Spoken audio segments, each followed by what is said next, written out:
जम्मू कश्मीर में हाल के बड़े आतंकी हमलों के बाद भारतीय सेना अब अलर्ट हो गई है। लाइन ऑफ कंट्रोल और इंटरनेशनल बॉर्डर के पास सुरक्षा को और सख्त कर दिया गया है।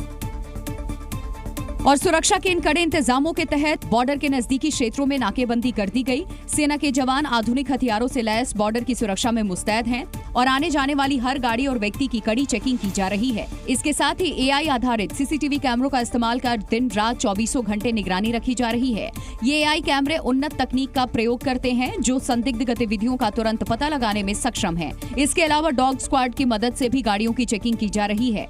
एआई बेस्ड जो डिजिटलाइज कैमरास हैं वो यहाँ पर इंस्टॉल किए गए हैं ताकि जब भी यहाँ से कोई भी व्यक्ति गुजरे तो उसका एक डेटाबेस जो है वो तैयार हो सके, क्योंकि हमने देखा है कि लगातार इस तरह की वारदातें तभी जो है उनको अंजाम दिया जाता है जब खास मौके होते हैं। एआई बेस्ड सीसीटीवी की ये नई तकनीक साधारण कैमरों की तुलना में ज्यादा प्रभावित है, जो सिर्फ रिकॉर्डिंग तक सीमित नहीं है बल्कि ये रियल टाइम में निगरानी करता है और किसी भी संदिग्ध हलचल या चेहरे को तुरंत पहचानने की क्षमता रखता है। ऐसे में बॉर्डर के आसपास की सुरक्षा को और पुख्ता करने में एआई कैमरे बेहद कारगर साबित हो रहे हैं। जम्मू कश्मीर में एक के बाद एक हुए आतंकी हमलों को लेकर राष्ट्रीय बजरंग दल ने जम्मू में जोरदार प्रदर्शन किया है। बजरंग दल के कार्यकर्ताओं ने फारूक अब्दुल्ला के उस बयान का भी विरोध किया जिसमें उन्होंने आतंकवादियों को मारने की बजाय गिरफ्तार करने की बात कही थी, जिसके लिए बजरंग दल के कई कार्यकर्ता फारूक अब्दुल्ला का पुतला लेकर सड़कों पर उतरे और जमकर नारेबाजी की। प्रदर्शन के दौरान कार्यकर्ताओं ने बीच सड़क पर फारूक अब्दुल्ला का पुतला जलाया। आप देख सकते हैं तस्वीरों में डॉक्टर फारूक अब्दुल्ला का पुतला यहाँ पर लेकर ये जो सभी राष्ट्रीय बजरंग दल के जो कार्यकर्ता हैं वो यहाँ पर पहुंचे हैं और देश के गद्दार जो है डॉक्टर फारूक अब्दुल्ला कह रहे हैं और आतंकवाद के खिलाफ एक बड़ा प्रहार करने की जो मांग है वो लगातार यहाँ पर की जा रही है। इस दौरान कार्यकर्ताओं ने फारूक अब्दुल्ला के उस बयान की कड़ी निंदा की। कल उन्होंने स्टेटमेंट दी कि आतंकवादियों को मारा नहीं जाना चाहिए। मैं पूछना चाहता हूं डॉक्टर फारूक अब्दुल्ला से, जो आतंकवादी भारत की धरती के अंदर घुसते हैं, जो आतंकवादी हमारे सेना, पुलिस, पैरामिलिट्री फोर्सेस और निर्दोष नागरिकों की हत्या करते हैं, ऐसे आतंकवादियों का क्या आरती उतारनी चाहिए क्या? बजरंग दल के कार्यकर्ताओं ने उमर अब्दुल्ला के उस बयान पर भी पलटवार किया जिसमें उन्होंने कहा था कि जम्मू कश्मीर के लोगों ने 370 के पक्ष में वोट दिया। बजरंग दल के कार्यकर्ताओं ने धारा 370 बहाल करने के मुद्दे को मुंगेरी लाल के हसीन सपने करार दिए। उत्तराखंड के अल्मोड़ा में हुए बस हादसे में मरने वालों की संख्या अब 36 पहुंच गई है, जबकि इस हादसे में घायल हुए कई लोगों की हालत अभी भी गंभीर बनी हुई है, जिन्हें इलाज के लिए अस्पताल भिजवा दिया गया। इनमें से कुछ घायल ऐसे भी थे जिनकी हालत ज्यादा खराब थी, उन्हें एयर एम्बुलेंस के जरिए एम्स ऋषिकेश के लिए रवाना कर दिया गया।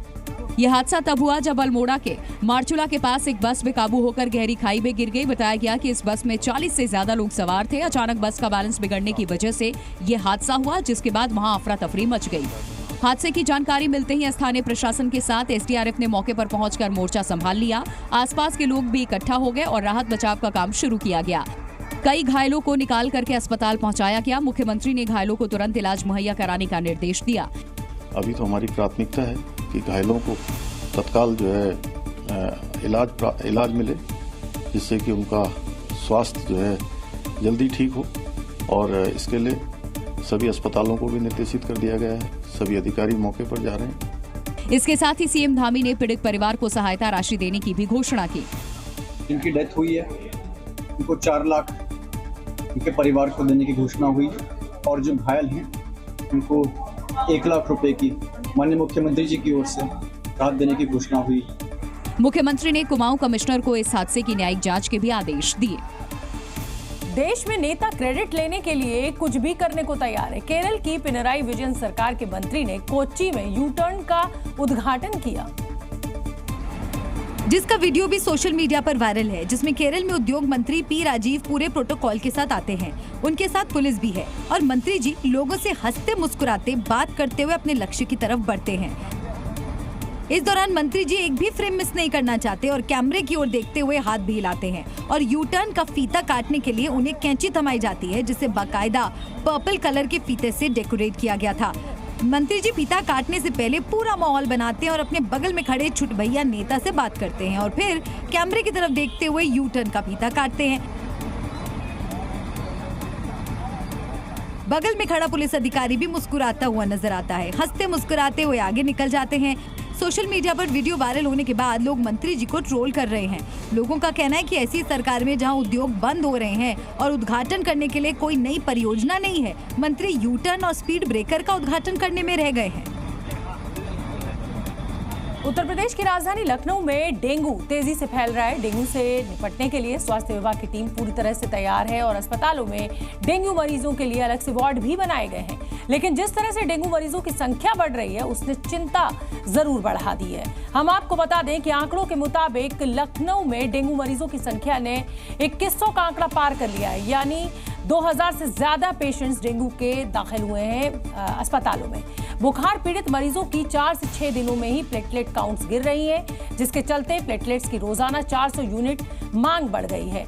लेकिन प्लेटलेट्स की कमी के चलते ब्लड बैंकों ने अपने नियम बदल दिए हैं और अब बिना डोनर के लोगों को प्लेटलेट्स नहीं मिलेंगे। लेकिन अगर थोड़ी सावधानी बरती जाए तो डेंगू से बचा जा सकता है और ऐसी स्थिति से आसानी से निपटा भी जा सकता है। हम आपको बता दें कि घर में वाटर टैंक और कंटेनर्स को ढककर रखें, घर के अंदर और आसपास पानी को जमा ना होने दें, सोते समय मच्छरदानी का प्रयोग जरूर करें।